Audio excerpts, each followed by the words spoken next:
On 105.9 FM and streaming worldwide on the WMAL app. O'Connor and Company. It is 7:06 on this Friday morning in your nation's capital. Thanks so much for letting us be a part of your day and the end of your work week and maybe the beginning of a really beautiful weekend. It's O'Connor and Company, America's morning show. Coming up at 7:35, Diana Mayhew with the National Cherry Blossom Festival. Tell you all about the parade this weekend and the end of the festival that sadly didn't have a whole lot of cherry blossoms because they came so early. 8:05, North Dakota Governor Doug Burgum campaigning in Virginia for President Trump this weekend. And then at 8:35, Brett Baer, Fox News Channel. I'm Larry O'Connor with Patrice Onwuka. Good morning, Patrice. Good morning. Happy Friday. Happy Friday to you indeed. We spoke earlier about the O.J. Simpson trial, the cultural impact, what it meant at the time, what it still means.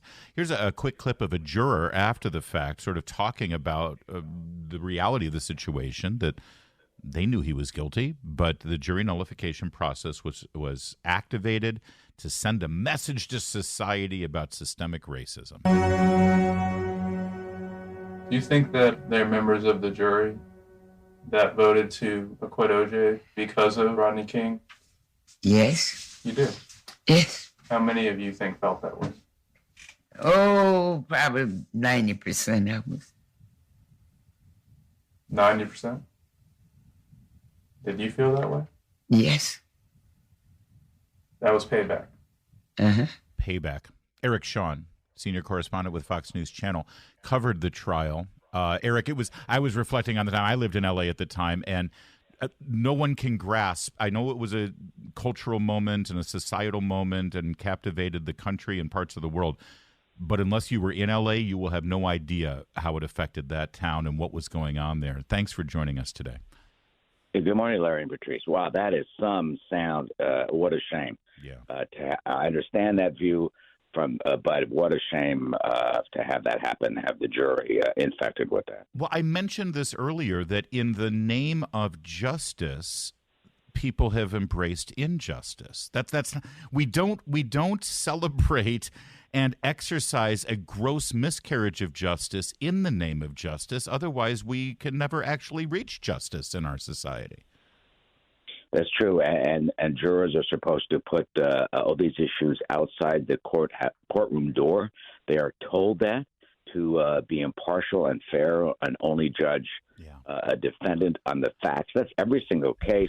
But as we saw, that did not happen for O.J. Simpson, and he got the rest of almost 30 years of life continuing as a free man to go out in the golf course and look for the killer. Yeah, exactly. I'll tell you, I think it was like 4 years ago, I was in Vegas for, I think I was on vacation, actually, for a week. Meredith and I were out there at the Red Rock Resort, and I had to go to a department store to buy something, and there was O.J. Simpson just shopping for a tie at Dillard's.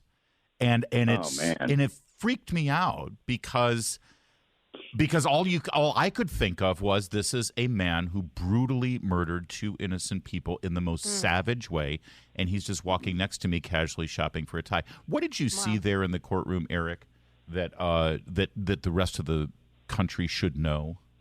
Yeah, that is just chilling. I remember that day, and I will always remember seeing the autopsy photos. I covered the whole trial, was there for the whole, and as you know, and we all know, the country was just fixated and consumed with this. But you didn't get the full impact until you saw the autopsy photos. They were horrendous. I remember look immediately right away. I'm like, this is a crime of anger, of incredible rage. I'd even say hatred. Nicole was, I know it's the morning, but I would just say there was a huge, gigantic gash on her neck. She was nearly decapitated. Her voice box was severed. Her carotid arteries were cut. The knife was so powerful and so many thrusts, it like hit her backbone. It went so deep. It was just unbelievable. I remember looking at this, and I will always remember for the rest of my life, that put together the emotion and the anger of the killer. And you can imagine, we had heard that O.J. had kind of like been a peeping Tom. He would sneak in the bushes and watch her. fixated with her, and you can only imagine him having a knife, thinking maybe that something's going on, that Ron Goldman, whether he was or was not romantically involved with Nicole, brings the glasses back after their dinner, and OJ probably knew something, and he's waiting, and sure enough, poor Ron walks up the walkway to knock on the door, and Nicole comes out, and OJ pounces from behind the bushes. And unfortunately, as news people, we could not and cannot show those autopsy photos. Right. I think now it'd be different. You got social media. They'd be probably leaked somehow all over social media, and America would be having a whole discussion about this. I think that would have turned some people. I don't know about the jury, but that would have turned some people who actually saw that. But until you actually saw that, the impact of the double murder and what it did not come completely through.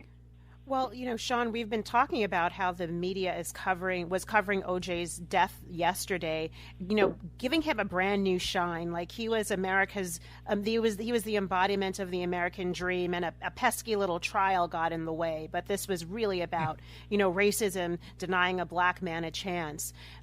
But back then, was there a sense in the newsroom with your editors, with other journalists, even at different networks?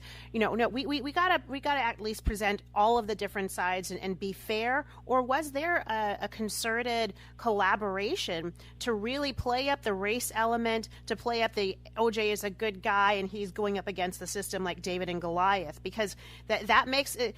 It's sad, but then we see how George Floyd played out, and some of these other different stories around BLM that have played out and use that narrative, even when some of the people who lost their lives, tragically in different ways, but certainly were part of and parcel of how they ended up where they did.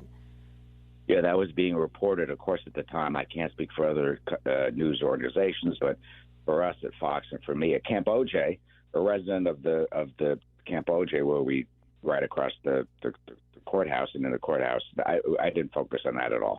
I focused specifically on the facts, on the overwhelming evidence against O.J. Simpson, the blood drops going up the walkway, the middle finger cut. It's a 2-inch cut.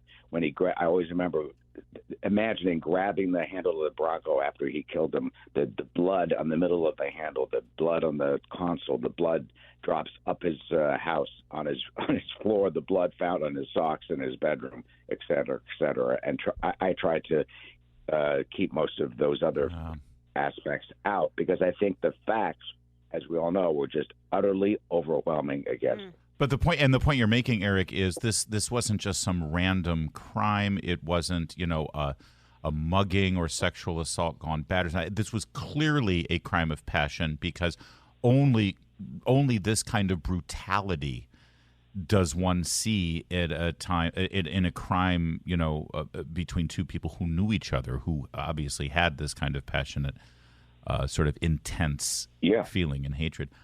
Eric, do you have a quick minute? Can you stay with us, because it's such a big moment in our history, and we're reflecting. Do you stick with us just for a sec for a couple more questions? Of course. All right, we're going to stick with Eric Shawn here, senior correspondent of Fox News Channel, who at the time covered O.J. Simpson, the trial there in Los Angeles. Passed away yesterday at the age of 76 years old. The passing of O.J. Simpson yesterday, but really, the reflection here is not on his. Unlike how NPR described it, football great O.J. Simpson's like, seriously, that's what we're leading with, the Heisman Trophy and the Buffalo Bills. Eric, that trial, you said Camp O.J., and it was like, oh my God, I haven't heard that in forever. But yes, right outside, across the street, all of the media trucks, it was called Camp O.J. for the entire coverage. The police, the LAPD, they did make a lot of mistakes here. There were chain of custody questions here. There were so many problems with this case, and I don't know. I almost feel like, listen, they used the race card here to ensure an acquittal, but I wonder if they didn't play up the race aspect of it, if they still could have gotten acquittal anyway, just because of all of the issues. I mean, I thought he was guilty, but even I said, God, the LAPD is really screwed up here. I don't want somebody convicted necessarily if the government doesn't properly do their job in gathering evidence. Yeah, the race card using it, I felt was so vile. Number one, number two, O.J. Simpson does not represent the African American community in any way. Living in Brentwood, spending all his time on the golf course, he happened to have the resources to be able to fight the government. But you're right, the LAPD has now changed procedures. I mean, it was shocking, some of the things that were done. For example, when the lab technicians took the blood samples, they put everything in a van. It's June. It's L.A. It's hot. The stuff sat in the van for 7 hours, and the defense rightfully showed that samples and DNA can deteriorate, and they did. Phil Van Adder, detective, he takes O.J. Simpson's blood the day after the murder. It puts it in a test tube to go, for the sample of his blood. Right? Does he go down and book it into evidence? No. He goes to O.J.'s house with the vial in his shirt pocket. I got your little breast pocket for the pens.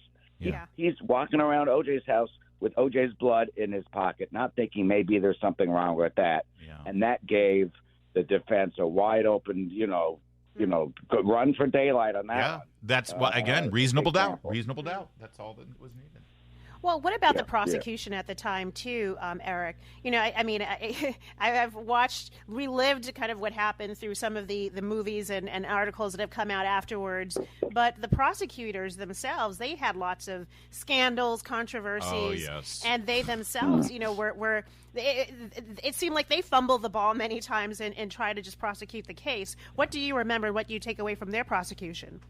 Well, the decision to use Mark Furman because they got that screenwriter came out with the audio tapes of him using the N-word and talking about planting evidence and this sort of thing, but also the fact that really the putting the gloves on, if it doesn't fit, you don't acquit. Yeah. Apparently, that was just an impulse, last moment decision by Chris Darden. Because F. Lee Bailey had kept on poking him through the trial, like, have him put the gloves on, have him put the gloves on. Yeah. And any lawyer knows, in court, you don't ask a question that you basically may not know the answer to. Yeah. And so O.J. fakely struggles to put those gloves on that, by the way, had been soaked in blood, had been freeze-dried because they did all sorts of tests on them, and so they had shrunk. And then, so of course, it didn't fit. That was just what a stumble, which was so powerful on television. Yeah. But I, actually didn't, really, folks. Yeah, exactly. You can't make that case. Eric, Shawn, and by the way, if anyone is unfamiliar, and a lot of our listeners, I just learned that Patrice Onwuka, Eric, who was co-hosting with us this morning, was, I believe, 11 years old. About that age, yes. See, it's just bizarre to me. My favorite book out of this whole thing was Christopher Darden's memoir that he wrote about this experience, partly because it's a great insight into the decisions they made, but you will be screaming back at the book as you read it because it's so obvious the problems and mistakes and issues that they had there, and a lot of it was wrapped up in politics, and that's the problem sometimes with this. But Eric, real fast, I mean, your face, this ended up between you and Greta Van Susteren over in CNN. It's like everybody's flipping back and forth to the then brand new Fox News channel who covered this, of course.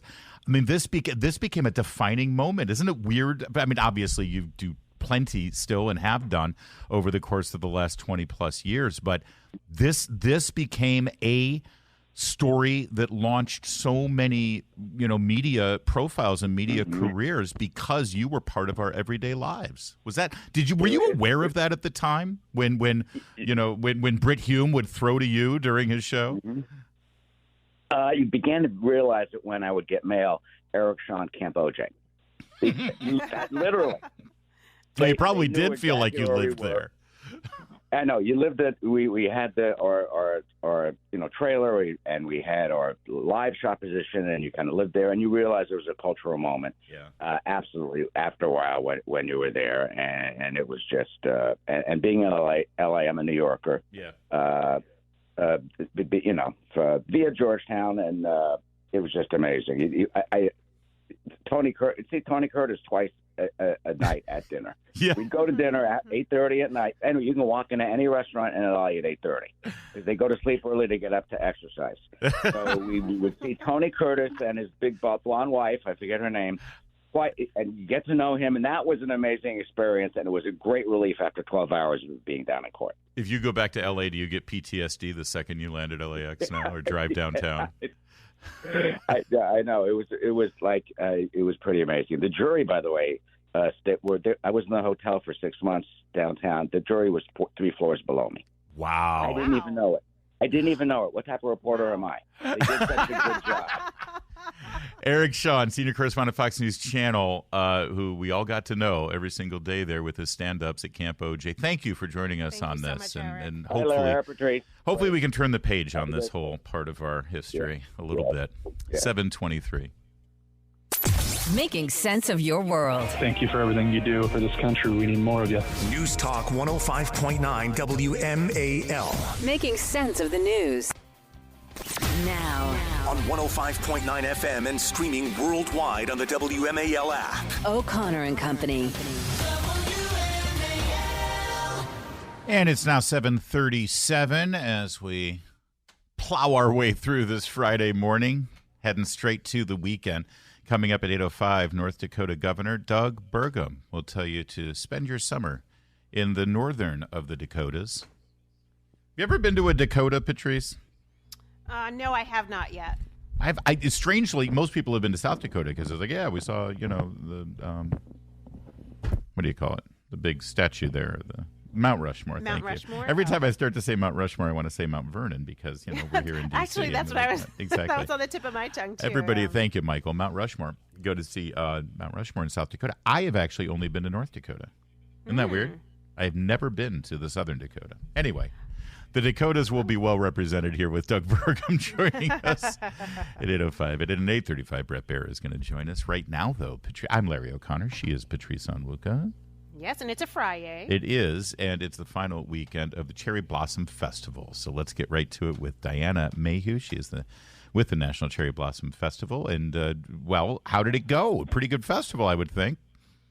Good morning. Yes, and it's still going. We have one more great weekend to go. Yes, and of course the highlight will be the parade. I was driving around on Sunday, and I saw everybody already getting the bleachers ready, already getting set up for the parade. Anything special about this one? I know you told us Mickey and Minnie were going to be a part of it, which, is fun. Well, yes. So we are very excited. We're still blooming down Constitution Avenue, thanks to our presenting sponsor, Events DC, and lots of our other friends. And we are partnering with Disney this year that Princess Tiana will be the Grand Marshal. Oh, joining. Wow. Yes. So yes, now that's bigger news than Mickey and Minnie, because that's royalty right there. We do like that's Princess new Tiana. news, Yeah. right? So we're very excited about that, and Minnie Mickey will be right alongside her, so we're excited. The kids are excited. Then there's lots of performances from the Sugar Hill Gang to Martha Wash, oldies but goodies are coming back, and Go-Go Band, Mambo Sauce, and the National Children's Choir, and more than 15 bands. It doesn't get more DC than that. Is everyone going to be eating a Ben's Chili Bowl half smoked too? I mean, this is we're bringing it. Yeah, we are bringing it, and again, it's going down Constitution Avenue tomorrow at 10 a.m. Come down early, take Metro is always the best way to get there, and then of course it's free to watch along Constitution Avenue between 9th and 17th Street. But today's the last day. You can get some grandstand seats, and so they're almost out.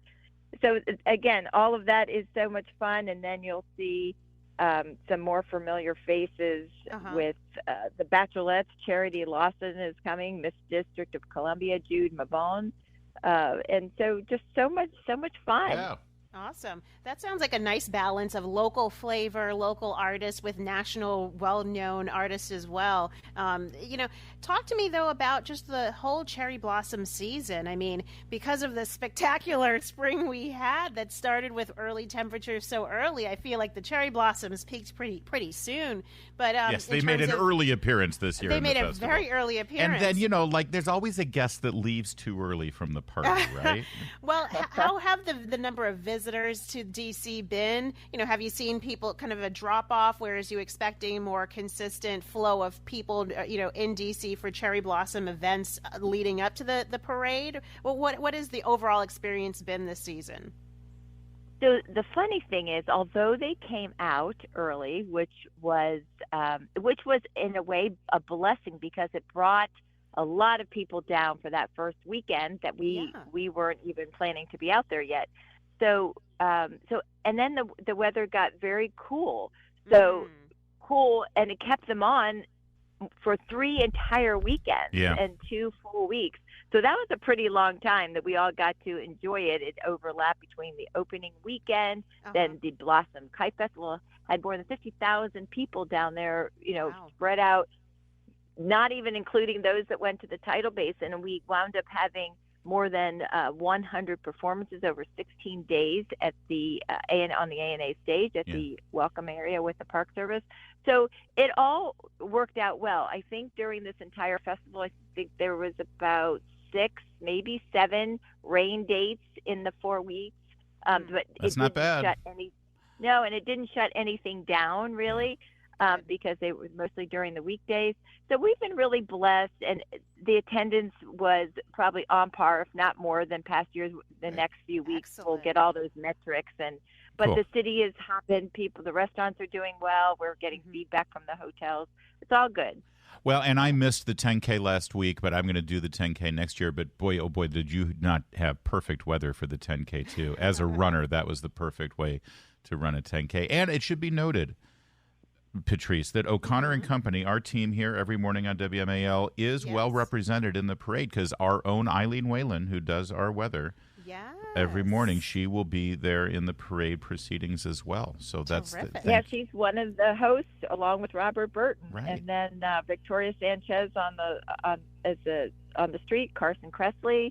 And then it's not over. After the parade, the Japan American Society actually has the Japanese Street Festival that'll be down Pennsylvania Avenue between 3rd and 6th, and that will also happen on Sunday. So we're still pretty busy. Wow. Right. Well, thank you, Diana. Congratulations on the big closing ceremonies this weekend, and I hope the parade goes well. Who doesn't love a parade? It's fantastic. That's right. And it looks like, based on Eileen Whalen's weather forecast, no one will rain on your parade either. So congratulations. Thank you. I hope you all will join us. Come on down. All right. Thank you, Diana. Thanks Appreciate so much.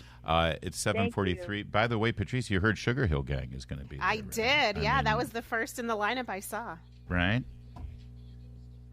You going to do a little Rapper's Delight for us? Brett Baer can do Rapper's Delight. But let's have him do it in honor of the Cherry Blossom Festival. I think, if I remember right, Jamie Whitten also jumps in with some rapping now and again. I have heard Jamie. Did. All right, we might need to touch base there, since this will be the this is the soundtrack of the parade this weekend, would be Sugar Hill Gang. I sadly cannot do this rap.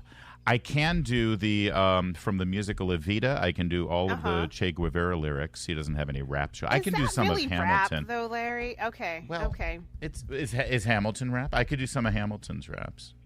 What about a little LL Cool J? Unless it's a Broadway show tune, I can't. Although I can sing along with Funky Cold Medina, perhaps. I do like that one. And what was Young MC's? What was his? Shoot. No, then Wild Thing was also right. Oh, but Wild Thing was that was Tone Loc, but Young MC was Bust a Move. That's the one. Thank you, Michael. Okay. Bust a Move I can do. And also, thank goodness for Michael. What was the oh baby, you got what I need. Got what I need. Biz Markie. That's Bobby Brown. Oh, is that that's Biz Markie? Yeah. Okay, see, I could do some of them. I can't quite do the Baby Got Back. You know that one. I'm only right? playing this because I'm hoping we can get Jamie Whitten to join along. It's 7:45. Jamie Whitten. Traffic and weather every 10 minutes, first on the fives, with the rappin' traffic goddess, Jamie Whitten, in the Hadid Carpet Cleaning Traffic Center. Oh, you're crazy. A hip, a hop, a hippity hop. We're slow on 28. Jam from 66 to the crash before Westfields Boulevard. So watch for those delays heading out of Centerville. Okay, so here we do have that big. We mentioned earlier this week that there was a state dinner at the White House to host the Prime Minister of Japan, and Jeff Bezos was there with his girlfriend and her bodacious cleavage. But then yesterday at the press briefing, Sorry. Well, it was a major focus of conversation yesterday. Gotcha. At the press briefing, a reporter from CBS News says, hey, isn't the Biden administration suing Apple and Amazon right now for antitrust? Look, when it comes to the state dinner, we invite an array of folks to come in, and obviously, it's an important night of. Especially when another country comes, it shows bipartisanship. Bipartisanship? This isn't about bipartisanship. You accuse them of breaking the law and in fact trying to break their business models. That's what you're trying to actually do through your FTC right now. So, not bipartisanship. In fact, I didn't see any Republicans there. That's bipartisanship. Okay, so then the reporter followed up and said, no, you're just like last week. They sued Apple for antitrust violations. I hear your question. That's the Department of Justice to decide. I do not. The White House chose to invite No, I'm not saying that the DOJ invited people to the White House state dinner. That's not what I'm saying. I'm saying DOJ moved forward with that particular case, that particular legal action. Yeah, that makes a lot of sense. But I guess they're used to having criminals at the White House state dinners. They've invited Hunter Biden on a regular basis, so why not? It just kind of underscores how, although on one side the Biden administration seems to be hammering particular targets, but then on the other they're cozying up with them. So you kind of wonder if maybe there's some footsie playing under the table. The message is clear. If you would like these charges to go away, remember who your friends are and make sure we get lots of donations for our campaign. Believe it or not, though, that wasn't the cringiest and most odious thing that Karine Jean-Pierre said at the briefing yesterday. She also said this. Was there any reaction from the president to O.J. Simpson's death? Do you know if they ever crossed paths? If so, how, when? So I'll say this: our thoughts are with his families during this difficult time. Obviously, with his family and loved ones. And I'll say this: I know that they have asked for some privacy. Our thoughts are with O.J.'s family during this difficult time. Huh. I mean, what's left of O.J.'s family? Well, the ones that he hasn't murdered brutally in cold blood. What's interesting and we forget is that O.J. and his former wife, they had children together. Yeah. He had an adult son, but they also had two children together. And so to give condolences to O.J.'s family and not to Nicole Brown Simpson's family is denying O.J.'s children the other half of of themselves. By the way, real fast, we again, just because this was like part of my life, we had Beauty and the Beast at our theater, the theater that I managed during the trial. Oh, yeah? Gloria Allred arranged for the children to come see Beauty and the Beast. And so she worked with us, and we said, absolutely, we'll let the kids come in. They deserve a break from all of this trauma and turmoil. Yes. And so we did it very privately, very quietly. We had a separate entrance for the kids to come in with Gloria Allred. Gloria Allred notified the media to let them know that the kids were coming to the show. So there was just a mess right where we were going to bring them in. There was all these cameras, all these things. And then afterwards, she stood in front of the cameras and said, it's outrageous that these children can't have a normal life and a private night out at the theater to see this Disney musical and the media chasing them down. It's like she created that entire thing. She's such a fraud. And I remember that so vividly during that whole episode. Ugh. Well, remember every person she represents and all of those cases. That's it's right. all very much staged. It's all about her.